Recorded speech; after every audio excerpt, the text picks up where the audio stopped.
আপনারা দেখছেন Indian super league point টেবিলটি আপডেট দেওয়া হয়েছে 9 ডিসেম্বর। পয়েন্ট টেবিলের 1 নম্বর পজিশনে আছে মোহনবাগান এফসি 10 ম্যাচ খেলে 23 পয়েন্টে।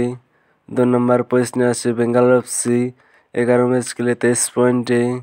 3 নম্বর পজিশনে আছে পাঞ্জাব এফসি 9 ম্যাচ খেলে 18 পয়েন্টে। 4 নম্বর পজিশনে আছে এফসি গোয়া 10 ম্যাচ খেলে 18 পয়েন্টে।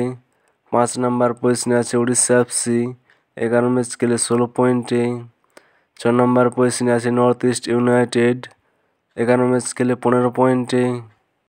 7 নম্বর পজিশনে আছে জামশেদপুর এফসি 9 ম্যাচ খেলে 15 পয়েন্টে। 8 নম্বর পজিশনে আছে মুম্বাই সিটি এফসি 10 ম্যাচ খেলে 14 পয়েন্টে। 9 নম্বর পজিশনে আছে চেন্নাইন এফসি 11 ম্যাচ খেলে 12 পয়েন্টে। 10 নম্বর পজিশনে আছে কেরালা ব্লাস্টার 11 ম্যাচ খেলে 11 পয়েন্টে। 11 নম্বর পজিশনে আছে ইস্ট বেঙ্গল এফসি 9 ম্যাচ খেলে 7 পয়েন্টে। 12 নম্বর পজিশনে আছে হায়দ্রাবাদ এফসি 10 ম্যাচ খেলে 7 পয়েন্টে। 13 নম্বর পজিশনে আছে মোহামেডান এফসি 10 ম্যাচ খেলে 5 পয়েন্টে।